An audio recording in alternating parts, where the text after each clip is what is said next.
No tere hommikust, Tõnn. Tere. Kus läinud on? Tühiselt. Tegelikult ma andsin sulle 2 päeva aega, et ütleme 1,5 päeva. Et siis ma mõtlesin, et tulen vaatan jälle, mis toimub. Mis põnevat on? Mis teed? Siin oleme minu seljataguse valmis saanud. Peaaegu. Ja, ma vaatan seda, sa räägi. Mis sa tegid siin selja taga? Sa panid juhtmed edasi ära, jah? Tagumine PDM on siis nagu ühendatud. Okei, siit, vaata sealt tagant nurgast on siis läbiviik, ma näen. Just. Siin tulevad nii palju pistikud. Komponente asju kohtades on. Siia tulevad juhtmed. Juhtmed on veetud. Siia tulevad juhtmed. Ja siit kohast nad saavad alguse siis. Jah. Siia tuleb nüüd ainult veel akutoide ja kännots. Ette siia või? Jah. Nojah, siin on ju vaja väike pluss tuua. Just. Ja. Nii ta tuleb.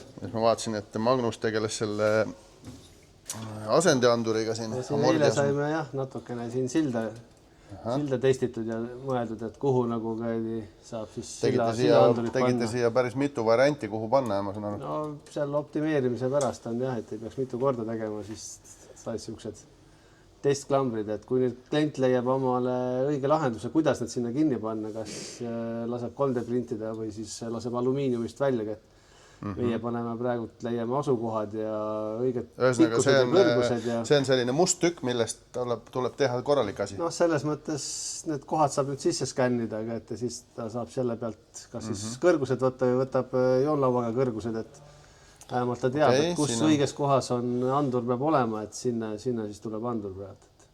Piduritoru on külles, voolik tähendab siis pidurisadulad on külles. Okei. Nii just. Midagi on siin toimunud ikka.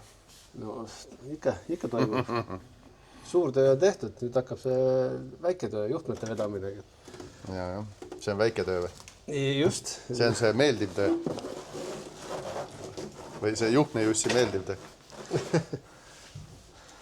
No jah. See kõik see väljamõtlemine, et ju kõigepealt on vaja ära kaardistada ikkagi ju kliendi soovid, millised nupud, kuhu midagi tahab, millised. Ja siis hakkame vastavalt võimalustele vedama ja kui need võimalused on ära veetud, ajus kõik asjad on ära jaotatud, siis hakkame süsteemi ära optimiseerima, et kui palju on mingit voolu vaja kuskile, kui jämedaid juhtmeid on vaja, et kas nendest jämedustest piisab ja või on midagi vaja juurde mõelda. Et praegu ongi, et optimiseeritud on niimoodi, et tagant ainult üks sisend on veel üle, aga kõik funktsioonid on tagant ära kasutatud ja see on peaaegu 99% on ära kasutatud. Ideaalne. Selle PDM-i võimalusi. Oota, mitu PDM-i on? No aju küljes on üks ja taga on eraldi, jah. Sest et R5-l on endal ka ju PDM sees. Jah, aga see läheb siis esiotsa toitma igasugused süütepoole ja pihusteid, startereid, kojamehi, tässe ja muud asju. Tead, mis ma panin tähele või? Ma ei tea, ma pole ennem näinud, et soomlased oma auto külge lubavad Rootsi lippu, aga kuna neil on ikkagi Eesti veri sees, siis ilmselt lubavad. Vaata lähemalt need. No viikingid on ikka Norra poolt tulnud, et... ei, neil on see jääauki teema. See on hilisem teema. No tänase põlvkonna teema või eelmise põlvkonna teema. No selge.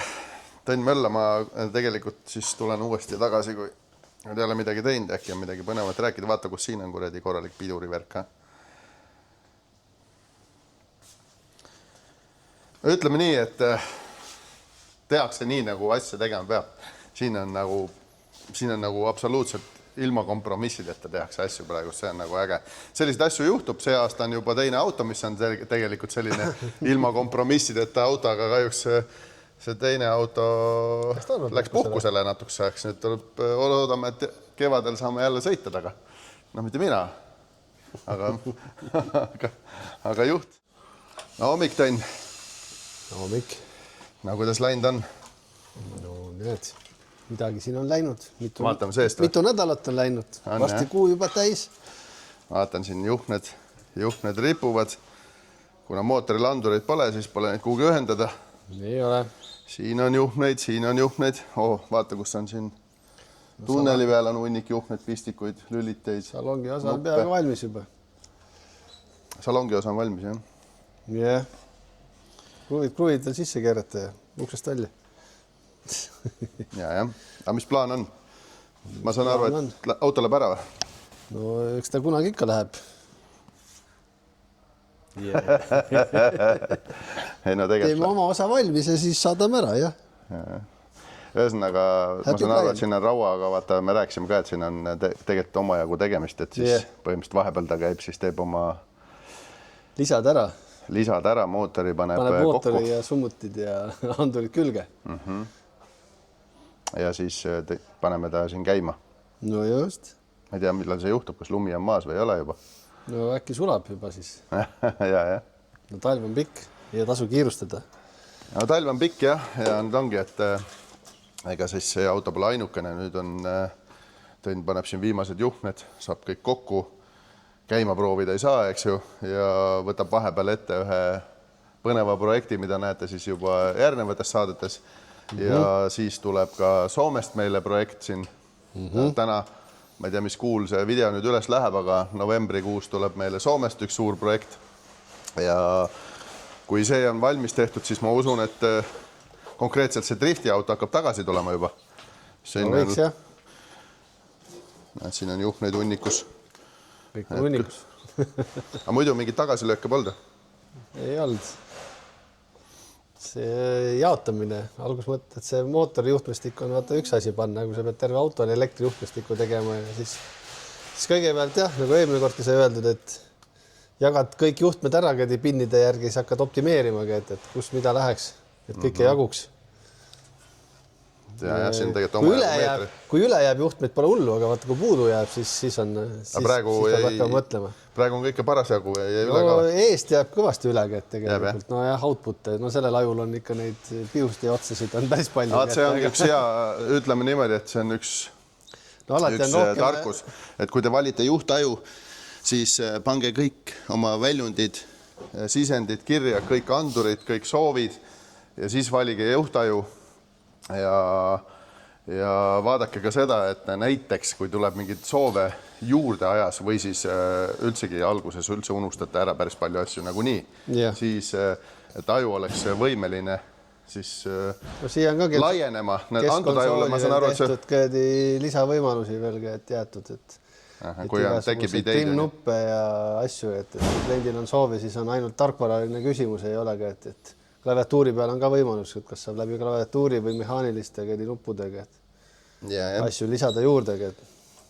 Ja tegelikult on sellele R5-le võimalik ka veel ju idee poolest, on IO-boksi ka võimalik panna, see teeb seda, et saad känniga laiendi panna veel neid sisendid välja. Siin selle tagumise BMU-ga on see ka ära kasutatud, et taga on seal ka veel 8 voldi või 8 amprilist väljundit, aga seal on ka veel 8 avisisendit samamoodigi, et saab siis panna kas 4 avid ja siis veel SPI-sid ka veel, kiiruseimpulss. Kes tahab teada, mis see avi tähendab, siis... Analog voltage input, siis SPI on speed pulse input. Ja see sama speed pulsid, need loevad ka avisid, nii et neid saab ka kasutada saad nagu kombineerida. Anduritena, et igat pidi. Ja R5-l on üks huvitav asi, et kõik, mis on TPO-d, neid ka saab ka... Räägi täislausega, meil siin pärast tuleb nii palju küsimusi, et ma pean seal... TPO-d on siis Digital Pulse Output, ehk siis on PVM juhtimisega väljundid, aga nendel on ka nüüd sisse ehitatud niisugune funktsioon, et siin on väike pull-up volt peal ja seda saab ka kasutada analoogsisendina. Mitte nüüd analoogsisendina, vaid ka switchi sisendina, ehk siis lülitite alla panna, et näiteks mina kasutan ka siin praegult ühte väljundit tegelikult kojamehe surnud punkti käedi lugemiseks. Et jah, et kõikidel juhtmetel, mis on, et isegi kui tahad nupupaneeliga teha, mitte kasutada känpaneeli, aga siis saab kõike, kui avidest puudust jääb, et voldisisendit kasutatakse ikkagi andurite puhul, aga kui sul on vaja lülitit teha, siis saab ka näiteks TPO-ga. Et saab ka neid asju teha. Ja mis mulle tegelikult Nexuse seeria aju puhul meeldib veel eriti on see teema, et näiteks kui ma olen võistlustel ja on vaja ajusse sisse minna kellegi kliendil näiteks ja samal ajal võetakse pihustid maha või on kõik asjad laiali lammutatud niimoodi, et süüdet sisse panna ei saa, siis Nexuse ajule ei pea sa süüdet sisse panema. Piisab sellest, kas sa paned siis USB juhtme arvuti külge, äratad aju ellu või siis kui tahad ja saad süüdet sisse panna, siis sa saad ka wifi'ga sisse minna niimoodi, et istud üldsegi kuskil peidus tiimibussis ja istud wifi's, nii et keegi ei teagi, et sa samal ajal logisi vaatad ja tuunid, aga see wifi oli nii kaugel, ma mäletan, Tõnn istus mul, mina olin selle Toyota Camry'ga olin line-up'is, Tõnn istus telgis ja veel kuradi kruttis mul seal midagi. Nojah, saab veel midagi muuta. Aga päris kaugele võtsime, mingi kuradi, ma olin mingi 100 meetri kaugusel juba. No eks ta on ikka 50, ega ta nii kaugele ikka ei levi. Sul on antenni poolt külles või oli või? Ikka on. Aga siia läheb antenn ka, jah? Siia läheb antenn, jah. Jah, saad wifi'ga möllata. Põhimõtteliselt, kui on niisugune väike driftirada, siis istud seal boksis ja... No ja ennem oli see, et pidid USB taga istuma, kas autos või kuskil katuse peal. Ei pea enam USB-s istuma. Wifi sisse ja saad kuskile natuke soojemasse kohta minna, et kus see endal mugavam. Slogi vaatamine ei ole 30 sekundi töö, see on 3 tunni töö. Jah, eriti veel, kui sul on nii palju andureid nagu sellisel autol, eks ju. Et tegelikult sellel Toyotal oli ka seal nagu... No seal oli ka, sai nagu Max Audi tehtud. Siin on samamoodi, et see on ikkagi selline eksperimentaalmasin, et siin ikkagi vaatame isegi käsipiduri rõhku ja siduri rõhku ja selliseid asju, et aga pärast on hea logist vaadata, kus midagi oli. Kas ikka inimene tõmmas kässarit või tõmmanud kässarit ja kui palju tõmmas ja kui kõvasti tõmmas, just. Kas rattakiirus kaob samal ajal ära, et läheb ratast plokki või ei lähegi, et tunnetus on üks, aga numbrid ei valeta. Ja. Just. Ja ühesõnaga Tõnni eest ei varja midagi pärast. Kuule, aga siis mölla edasi. Ma ei oskagi siin rohkem midagi rääkida, sest et vaatame, kui veel ta paneb siin viimast juhet külge, võib-olla teeme väikse kateka siin ja nipet-täpet on veel toimetada ja siis läheb juba treileri peale ja võtame uue auto ette. Nii et seda autot me näeme siis põhjalikult juba Dünos ja siis, kui me paneme ta esimest korda käima ja loodetavasti kõik õnnestub, sest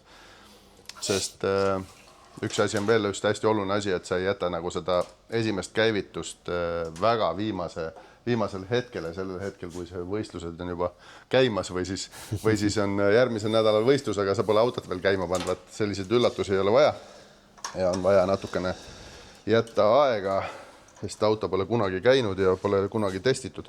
Ma saan aru, et siin amordi asjad te panid siin külge, tegite mingi mock-upi valmis. Praegu on jah see mock-up siin ka, et siin on need asendid saab sisse skännida ja sellele saab korralikult kas alumiiniumist või mingisugused 3D prinditud kinnitused, et oleks viisakas. See rohkem on siin matemaatikat ja eeltööd tehtud praegu, et kus see andur peaks olema ja kui palju ta amordi käigu juures.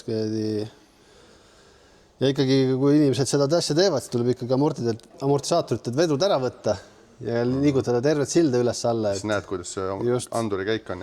Kuule, aga üks asi veel. Rahvast, ma vaatasin neid kommentaare eelmisel videol ja seal oli nagu, sa oled lugenud oma kommentaare? Ei ole, ma olen tööd teinud, inimesi vaevab, palju see Tõnis küll palka saab. Mis mõttes? Ma ütlesin, kõik raha võtab ära. No jah. Mis mõttes? No otseses mõttes nad arvavad, et äkki sa oled ala makstud, et... No, jah. Ametisaladus. Ametisaladus, jah. No ma võin öelda, et Tõnn ehitab endal maja praegust, nii et... Võlgu. Kes ehitab oma raha eest, kes ehitab... Kõik ehitame võlgu, nii et ei ole midagi. No jah, võlg on võõra oma ja vaja tagasi maksta, nii et on vaja neid projekte kõvasti, et saaks võlga tagasi maksta. Nii see elu käib, see ongi, et ühest võlast teise. Kuule, aga mis siis ikka? Luban, et näitan seda viimast valmisprodukti ka, nii et näeme pärast.